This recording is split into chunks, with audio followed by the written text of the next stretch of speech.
Assalamualaikum warahmatullahi wabarakatuh. Hai teman-teman semua, perkenalkan nama saya Pemas Dwi Andika dari kelas 10 MIPA 4 SMA Negeri 1 Pangkalan Kerinci, Pelalawan, Riau.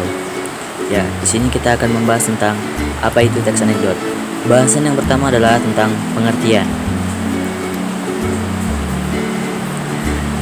Lalu yang kedua ada struktur teks. Yang ketiga ada ciri-ciri teks. Lalu yang keempat ada kaidah teks. Dan yang terakhir yang akan kita bahas adalah contoh teks. Pengertian.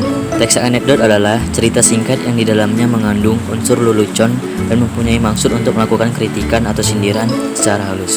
Teks anekdot biasanya bertopik tentang layanan publik, politik, lingkungan, dan sosial.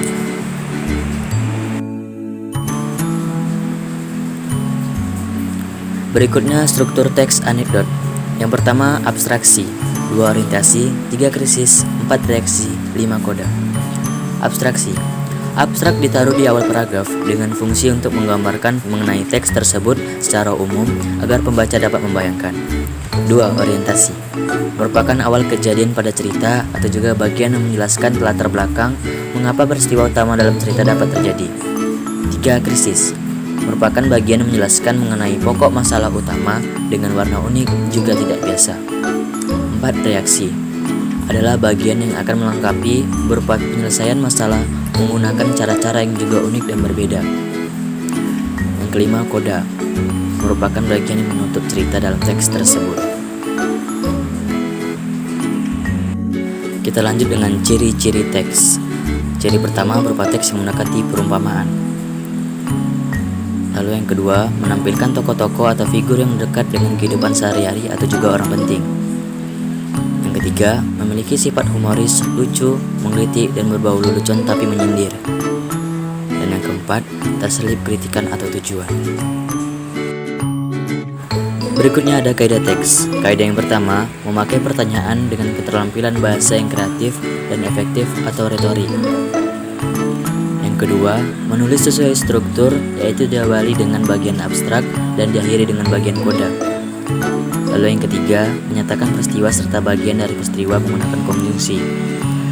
Yang keempat, memakai kata keterangan waktu lampau. Yang kelima, memakai kata predikat atau kata kerja. Dan yang keenam, memakai kalimat yang berbau perintah. Lalu yang ketujuh, dibuat secara berurut dan kronologis.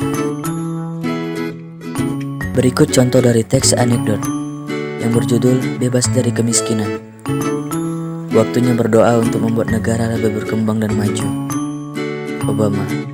Tuhan, kapan negaraku akan terbebas dari kemiskinan? Tuhan, 25 tahun lagi. Obama menangis terseduh-seduh. Tony Abbott. Tuhan, kapan negaraku akan terbebas dari kemiskinan? Tuhan, 20 tahun lagi. Tony Abbott menangis terseduh-seduh. Jokowi. Tuhan, kapan negara kau terbebas dari kemiskinan? Tuhan, menangis terseduh-seduh. Demikianlah pembahasan kita tentang teks anekdot. Semoga bermanfaat bagi teman-teman semua. Saya mohon maaf bila ada kata-kata saya yang salah. Sekian, wassalamualaikum warahmatullahi wabarakatuh.